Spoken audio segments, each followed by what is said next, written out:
Hey everyone, quick video. Had to say that because I haven't done that for a while. I've been avoiding saying quick video because it's too much of a joke and it's not funny anymore. But this is the vehicle that's done over 400,000 Ks, Queensland car. We've just done a brake fluid flush on it, so there's a bit of brake fluid there. Don't worry about that. I'm just going to go over it or under it more to the point, rear to front, and covering the most important things that need to be taken care of. Now that under the bonnet's done, and we need to just have a look and see what else. So tyres, they're not bad, they're about half worn. So tyres are important, that you've got good safe tyres. So they don't look too bad, but one day they're going to need replacing.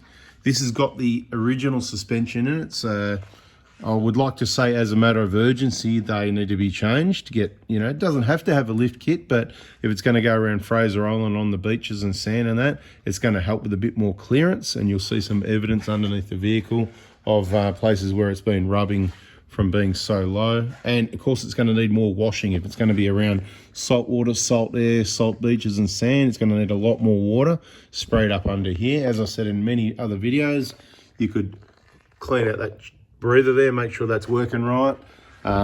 Another mechanic has reported these upper trailing arm bushes needing replacing. Look, those upper trailing arms, they're not going anywhere. There's high priorities in my opinion. I wouldn't be worrying too much about those upper trailing arm bushes. They've got the usual little bits of split in them, but they're solid, they're not going anywhere. So I'd say don't worry about that one.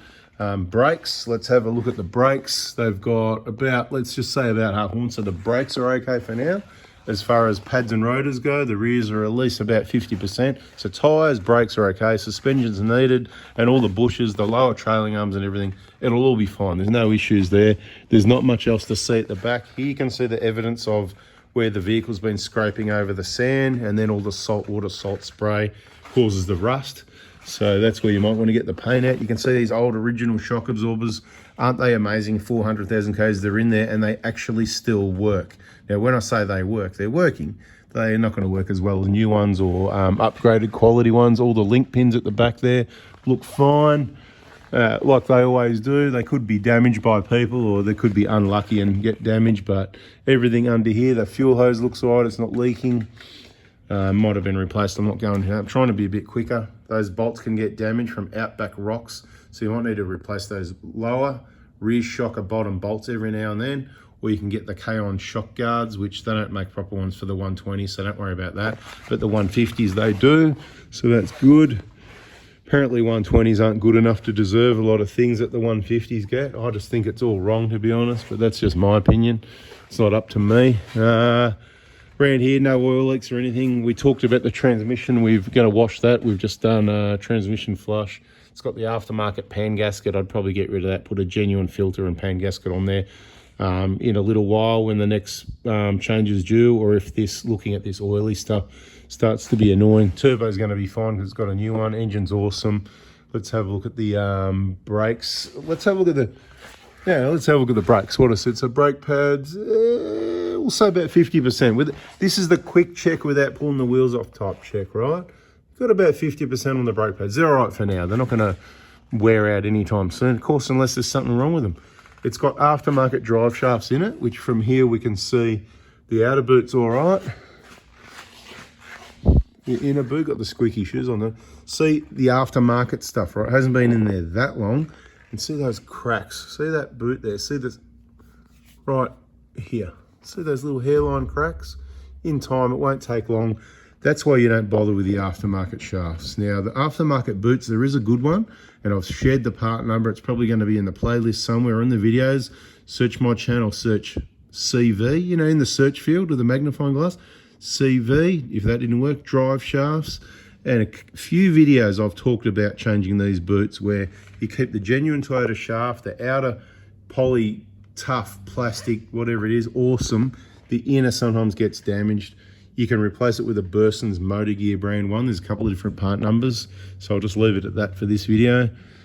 Suspension, again, the original. So you got a little bit of leakage going on there. It's going to be a bit soft. It's going to be a bit sagged, a bit low, because it's got a heavy steel bull bar and it's never had a suspension upgrade. So these little springs weren't designed for that. So this is a lowered Prado, never been upgraded on original suspension. Bloody amazing, really.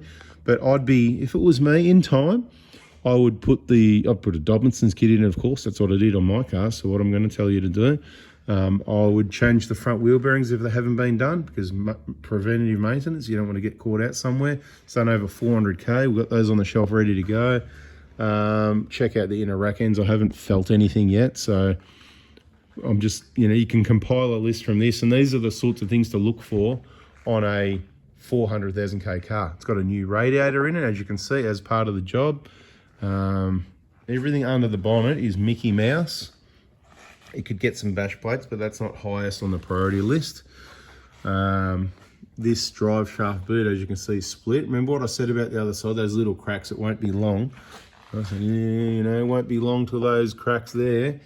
And we come over to this side, and there it is. All right, so it doesn't take much with garbage rubber to let you down. And unfortunately now the original shafts, even at 400,000 k's, would be better than these.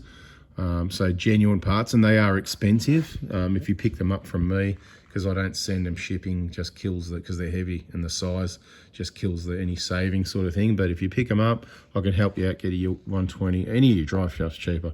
This shock absorber, you can see it's leaking, it's covered in sand and oil and whatever, but it still works.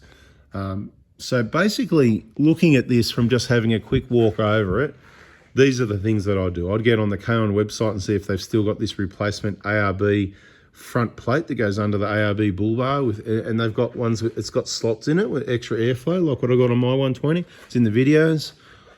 Bash plates, look, I probably wouldn't get them yet. You could probably live without it, depending on your budget. Otherwise, Jay, you get the bash plates as well. I'd get a Dobinson's kit from me and get that in there.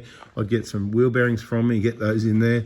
Drive shafts, depending on the budget, they can wait, I suppose, because some things have got to wait. Because if you go suspension, drive shafts, bash plates, front plate, this plate, that plate, it's going to be another 5-10 grand later, So things have got to slow down. The things that I'd say are higher priority, this looks terrible. I want the airflow to the engine, and I want to get rid of this rusty plate, and it's going to be pretty cheap. It's going to be, I don't know, a couple $100 or something, whatever, right? So I'd get that on there just because it's cheap and it's ugly.